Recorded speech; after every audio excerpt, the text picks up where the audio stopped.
Quais países você passou aí nessa caminhada missionária? Paraguai, Chile, Argentina, Alemanha, China e Japão. Uau. 6 países. Qual a experiência que você pode dividir com a gente aí que marcou sua vida? Belém do Pará, eu achei o lugar que mais me marcou. Porque é nossa terra, né? Aham. E eu sou fresco. Eu sou um cara fresco. Eu não como de tudo. Eu falo. E existe uma coisa na minha vida que eu nunca gostei. Que foi fígado. Eu tava no meio da minha escola e eu conto isso. E a galera que anda comigo escuta essa história e fala, lá vem. Mas é a história uma das histórias que me marcou. Porque eu tava fazendo minha ETED e a gente tava tendo aula de evangelismo. E Belém do Pará é uma cidade muito doida, porque tem de tudo ali. E eu lembro que o professor falou assim, ó, a gente vai ter aula e a gente vai ter prático. A gente vai pra rua. E ele levou a gente pro porto. Lá pra onde era um ponto de encontro da cidade, onde tinha o Mercado Ver-o-Peso, a Estação das Docas, um lugar muito conhecido. Só que ali do lado tem um quartel da Marinha. E tem muito morador de rua. E aqui em Sorocaba eu trabalhei muito tempo com morador de rua. Então eu falei, mano, tô na minha praia. Tô com a minha galera. E eu lembro que a gente chegou, eu conversei com outro, a galera, ora, aceita Jesus, e todo mundo fica feliz. Eu sentei com um casal, o Ivan e a Regiane. Isso, eu vou lembrar pra sempre. E eles tinham um cachorro, né, o Costelinha. E eles estavam ali e eu conversava com eles. E a Regina, ela conversava, perguntava e falava de Jesus. E o cara aqui. Nem um pouco interessado, não queria saber. Explicitamente não queria. E aí eu lembro que abriu, o quartel da Marinha abriu, saiu um monte, toca uma sirene, sai um monte de soldado. E eu falei, mano, que isso? E aí sai um monte de morador de rua correndo. E esse cara pega um pedaço de caixa de pizza e sai correndo. Eles colocam uns sacos de lixo assim, ó, no chão e entram pro quartel.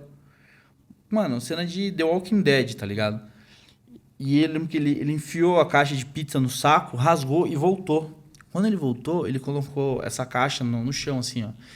Tinha arroz, feijão preto e fígado acebolado.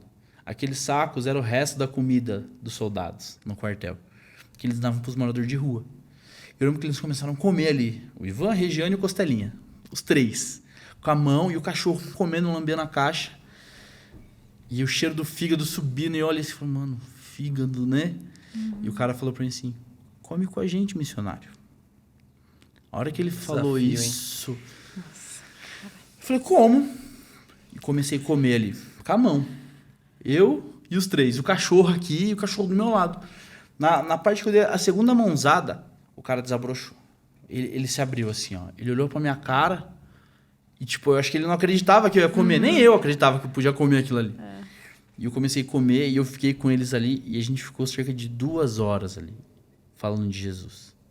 E eu lembro que quando a gente terminou de conversar, eu orei com eles e eu fiz uma oração ali de confissão, eles aceitaram Jesus e eu fui embora. Uma semana depois a gente voltou e os outros moradores de rua falaram assim, olha, eles foram embora. Eles têm família, eles têm casa aqui no interior do Pará e eles foram pra família. Uau. E eu falei, cara, se eu fosse o fresquinho que não comia fígado, sabe? Que oportunidade que eu tava perdendo, né? É igual quando Jesus passa ali por Samaria, encontra o cara ali, tipo, que apanhou. Mano, se eu não tivesse falado, se eu não tivesse feito aquilo ali, talvez aquele cara nunca teria aberto o coração dele. Então foi uma experiência que pra mim, assim, me marcou muito. Eu tenho foto, tipo, no meu Facebook lá, eu comendo e a galera tirando a foto de longe, assim. E isso me marcou muito. Porque é simplicidade, sabe? Você não precisa ter o jargão evangeliquez, você não precisa ser o pregador. Você precisa ser gente. Jesus era gente. Né? Ele andava no meio da galera, ele comia com a galera. Se ele tivesse ali, ele ia comer aquele fígado. Então foi algo que me marcou muito e ali eu aprendi muito. Eu falei, isso aqui me ensina. Que não é o que eu tenho, quem eu sou, mas é o que eu faço aqui por essa pessoa. Porque falar é muito fácil. Não fica só no discurso, né? Não, falar é muito bonito. Falar é muito bonito, mas Mas você comer partilhou ali, né, junto com eles, né? Assim como Jesus, você sentou. Essa era a mesa deles. essa era a mesa deles. E provavelmente ninguém que não fosse ali daqueles amigos deles, ali moradores de rua, ninguém nunca sentou ali para comer com eles, né? Provavelmente Muito não. provavelmente. Porque o cara também não era muito agradável. Né? Então, não era muito simpático. Então, eu vejo assim que aquele dia foi um dia que marcou minha vida, que eu falei, nossa. Isso, e eu lembro que eu saí dali, eu peguei um ônibus para voltar para base, era tipo quase 2 horas de ônibus até chegar, cruzando a cidade de noite. E eu fui aqui assim, destruído, chorando, sabe? No ônibus e falando, cara, é uma coisa simples, é abrir a boca e comer. Sabe? Às vezes ele é o que ele estava esperando. Eu ser um com ele ali, eu sentar na mesa com ele. Então foi algo que me marcou muito, né? A missão proporciona isso, a gente aprende muito a depender, surge dinheiro na conta, acontecem coisas. Eu estava numa vigília aqui em Sorocaba um outro dia, eles me chamaram para ministrar e eu preguei. E eu lembro que no final da vigília, um pastor amigo nosso, o pastor Eric do Ministério Chama, ele estava lá. E ele pegou o microfone e ele falou assim, cara, deixa eu te falar uma coisa que Deus está me incomodando. Ele falou assim, você viu muita coisa na missão. Você aprendeu muita coisa na missão. Você foi lá pro Japão, você viu vários milagres para chegar lá. Ele falou assim, mas o que Deus ele queria te ensinar era que o lugar de dependência nele é o melhor lugar que você pode estar. Você viveu coisas ali que sustentariam você aqui em Sorocaba. Então, você teve experiências de provisão de Deus, de cuidado de Deus, de salvação, que talvez você não teria em nenhum outro lugar. Mas o Senhor te levou a viver isso para que você pudesse ser sustentado por Ele e ensinasse outras pessoas. E é muito doido isso. Ver a galera da base que fala, mano, vou para missão, vou fazer uma escola. Eu falo, mano, vai mesmo. Vai. A gente tem uma menina que foi fazer uma escola do 2414 do João Paulo. Ela foi, fez, conheceu uma amiga. Essa amiga convidou ela para ir para uma comunidade ribeirinha. Ela está 2 anos morando numa tribo indígena. Nossa. Está 2 anos, ela foi, ela deixou tudo aqui, família, com uma condição financeira muito boa, uma vida muito boa. Ela está lá, a menina vai casar com um índio em dezembro. Ela está no meio da comunidade pregando Jesus, falando de Jesus. Eu falo, cara, eu posso não ir, mas ver essa galera queimando por Jesus e querendo ir, eu estou ganhando minha vida, sabe? Eu estou vendo eles indo fazer. Então, é extremamente satisfatório. Qualquer jovem que chega para mim e fala assim, eu quero fazer uma escola missionária, vai fazer. Vá ter essa experiência, viva isso. Eu acredito que Deus nos dá experiências exatamente para isso. Porque você teve a sua experiência missionária. Sim. Só que talvez hoje, você estando no campo missionário, você consiga tocar número X de pessoas. Mas hoje você pode ser um impulsionador Exato. de um monte de jovens que podem ir e tocar Outra. 10, 20 vezes mais esse número de pessoas, né? Eu tava almoçando com um dos pastores lá na nossa igreja ontem, e a gente tava conversando, assim, depois do almoço, tomando café na mesa. E aí a gente entrou nesse assunto de como você se vê, o que você acha. E uma das coisas que eu tenho orado para o Senhor, eu tenho falado, Deus, que eu possa ser uma plataforma. Porque a plataforma, ela faz o que? Ela impulsiona. Ela vai lançar alguém, ela vai fazer com que a pessoa vá. Então, que a minha história, que o que eu vivi, que as pessoas que se acheguem a mim, elas possam ter vontade de viver isso, sabe? Eu não quero ser um cara que as pessoas vêm até mim e para aqui, sabe? Eu quero que você é bom nisso, eu quero ver você no meu time para você fazer isso e tal. Não, eu quero que você vá viver o que Deus tem para você. Entendeu? E aí talvez meu pastor fale, mano, você tá mandando todo mundo embora. Pastor, sabe? Deus tem planos para eles que eles vivam, sabe? É você impulsionar pessoas.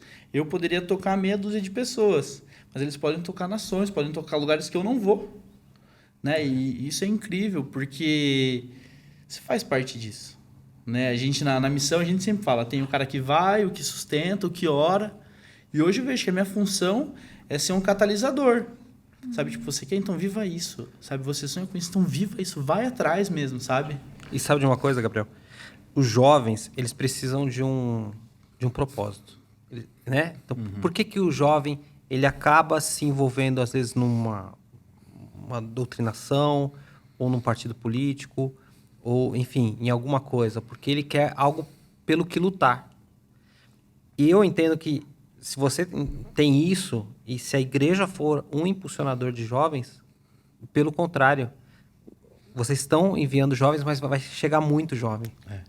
Por quê? Porque eles entendem que ali é um lugar onde eles serão impulsionados. Eles não vão chegar ali e ser apenas um número. Né? Você falou que tem 250 jovens lá. Mas não são 250 jovens, são 250 pessoas com nome, com propósito individual e que Deus quer usar. Né? Eu acho que a gente tem tratado isso, né? Esse mês a gente tem falado sobre viver uma vida com propósito. Né? A gente tem lido um livro lá do Dizescope, que Deus te fez de propósito, então a gente tem falado sobre isso. E entender o propósito, eu acho que é algo que é fundamental na nossa geração. Né? Eu tenho inúmeros jovens que chegam para mim e falam, mano, eu não sei o que eu faço da minha vida.